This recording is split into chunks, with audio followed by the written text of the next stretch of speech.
नमस्कार, माझे नाव अनया विजय ढाकणे. आज मी तुमच्या समोर श्यामची आई या पुस्तकातील एक गोष्ट सादर करणार आहे. गोष्टीचे नाव आहे स्वावलंबनाची शिकवण. श्यामने गोष्ट सांगण्यास सुरुवात केली. श्यामच्या शेजारी गोविंद भटजी परांजपे राहत होते. त्यांचा एक मुलगा भास्कर. त्याच्याजवळ रामरक्षेचे पुस्तक होते. तो रोज 1-2 श्लोक पाठ करीत असे. संध्याकाळ झाली म्हणजे भास्कर आमच्याकडे येऊन ते श्लोक म्हणत असे. ते ऐकून मला लाज वाटे व भास्करचा राग येईल. आपला अहंकार दुखावला गेला की आपल्याला राग येत असतो. आपण सतत आपल्या अवतीभोवती असणाऱ्यांची आपल्या बरोबर तुलना करीत असतो. या तुलनेत जर आपण हिणकस ठरलो तर आपल्याला राग येत असतो.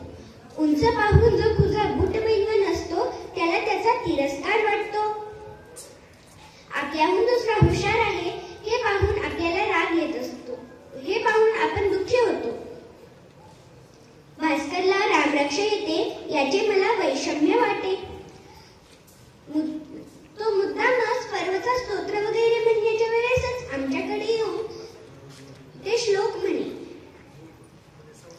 हा आपल्याला मुद्दाम हिणवायला येतो हे पाहून मी फार संतापले. भास्कर एका दिवशी मला म्हणाला, श्याम, आता माझे 10 श्लोक राहिले आहेत. आणखी 5-6 दिवसात माझी सारी रामरक्षा पाठ होऊन जाईल. तुला कुठे येते रामरक्षा? मी एकदम संतापलो व चिरडीस गेलो. मी त्याच्या अंगावर धावून गेलो आणि ओरडलो, भाषा, पुन्हा येशील तर बघ मला असे हिणवायला. तुम्हाला येते हे माहीत आहे आम्हाला. एवढी ऐट नको. तुझ्याजवळ पुस्तक आहे म्हणून. माझ्याजवळ जर पुस्तक असते तर तुझ्या आधी पाठ केली असती. आला आहे मोठा पाठ करणारा. चालता हो आपल्या घरी. येऊ नकोस परत आमच्याकडे, नाहीतर मारीन मी. आमची शब्दाशब्दी व बाचाबाची ऐकून आई बाहेर आली आणि म्हणाली, काय रे झाले भास्कर? श्यामने का मारली तुला? भास्कर म्हणाला, श्यामची आई, मी फक्त त्याला म्हणालो की आता माझे 10 श्लोक राहिले आहेत. आणखी 5-6 दिवसात माझी सारी रामरक्षा होऊन जाईल. तर तो माझ्या अंगावर धावून आला व म्हणे, नाहीतर मी मारीन. चालता हो, येऊ नकोस परत आमच्याकडे. आई माझ्याकडे वळून म्हणाली, होय का रे श्याम? असे म्हणतात आपल्या शेजाऱ्यांना? तूच त्रास देत असशील त्यांच्याकडे. मी रागातच म्हटले, तो मला मुद्दाम हिणवायला येतो. तुला कुठे येते रामरक्षा? असे हिणवीत तो मला म्हणाला.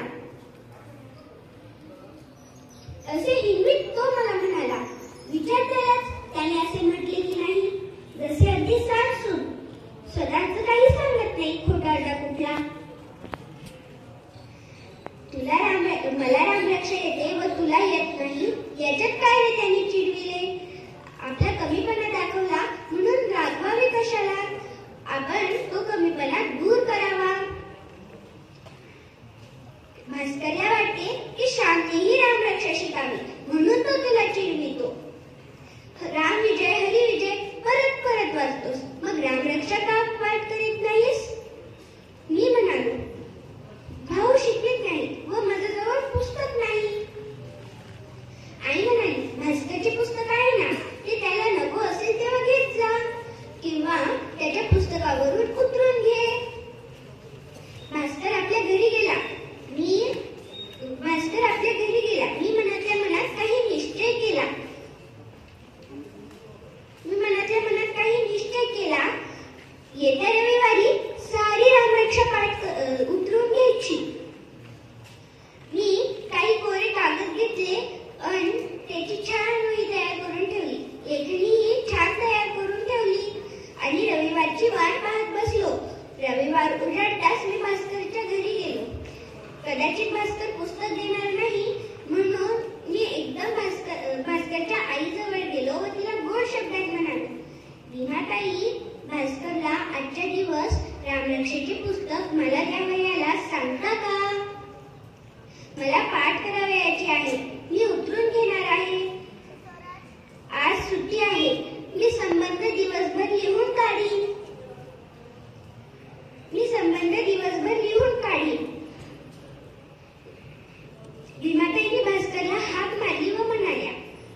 सुट्टी आहे. मी उरलेली सारी रामरक्षा पाठ करणार आहे. मी जर त्याला पुस्तक दिले तर माझे पाठ करावयाचे राहून जाईल.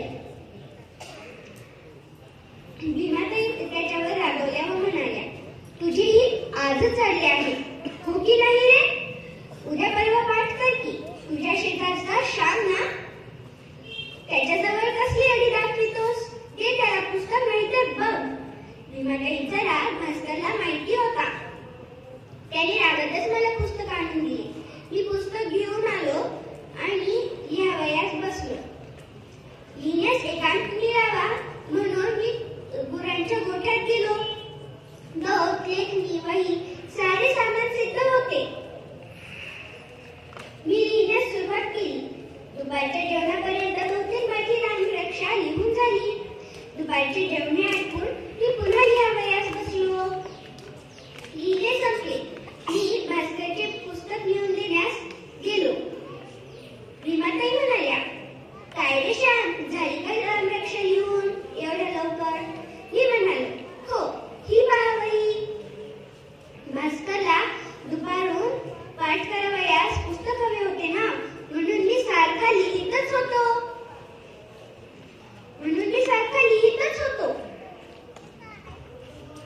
भीमाताई म्हणाल्या, वा, छान आहे. आता पाठ कर, म्हणजे भास्कर तुला चिडवणार नाही. मी घरी गेलो. मला खूप आनंद झाला होता त्या दिवशी. मी रामरक्षा सारखी वाचित होतो.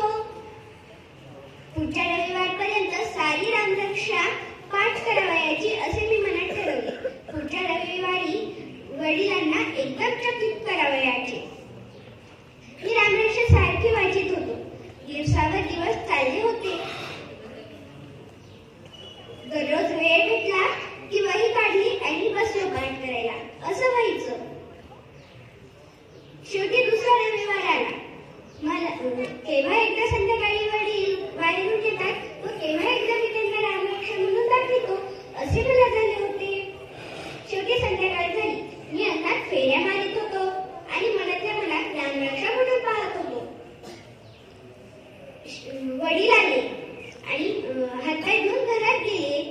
ते म्हणाले, काय रे श्याम, पर्वता स्तोत्र वगैरे झाले का सारे? मी म्हणालो, हो, सारे झाले. तुम्ही माझी रामरक्षा म्हणून घेता का? वडील म्हणाले, तू कधी शिकलास आणि कोणी शिकवली? मी म्हणालो, मी भास्करच्या पुस्तकावरून उतरवून घेतली व पाठ केली. ते म्हणाले, पाहू दे तुझी रामरक्षेची वही. ते कौतुकाने म्हणाले. मी त्यांच्या समोर वही ठेवली. ते म्हणाले, पाने सुंदर आखलेली होती. कोठेही डाग नव्हता, परंतु अक्षर थोडे किरके होते. वडील म्हणाले, शाबास, अक्षर नीट आहे, परंतु जरा लांबट काढावे, असे बुटके काढू नये. म्हण पाहू आता. मी त्यांना रामरक्षा खडखड म्हणून दाखविली. ते म्हणाले, वा, शाबास. त्यांनी कौतुकाने पाठीवरून हात फिरवला. त्याचा आनंद तो कसा वर्णन करून सांगता येईल. वडील बाहेर गेले व मी आईजवळ गेलो. आईला म्हणालो, हे बघ आई, माझी रामरक्षेची वही. मी तुला कुठे दाखवली होती? मी त्या दिवशी तुझ्यावर रागावलो होतो. आई म्हणाली, तू उतरून घेतलेस हे मला माहीत आहे, परंतु ही वही तुम्हाला रविवारी दाखवायला हवी होतीस. आपले चांगले केलेले आईला नाही दाखवायचे तर कोणाला? वाईटाबद्दल आई रागावे, परंतु चांगले केल्याबद्दल आई जेवढं मनापासून कौतुक करेल तेवढं कोण बरे करेल? आपल्या मुलाने काही चांगलं केले हे पाहून आपल्या आईला किती आनंद होतो. पण तू तो आनंद माझ्यापासून आठवडाभर लपून ठेवलास, होय ना? परंतु तू माझ्यावर रागवला होता, हो ना? आई म्हणाली, पण जाऊ दे, आता झाली की नाही रामरक्षा पाठ? पुस्तक नाही म्हणून रडत बसला असतास तर झाली असती का?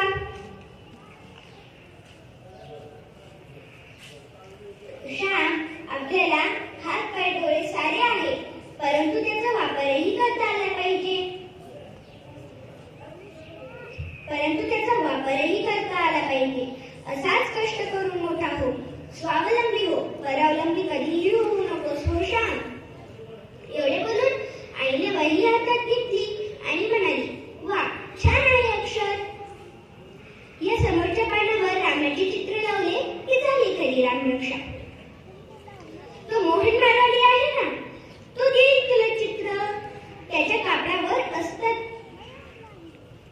त्याच्याकडे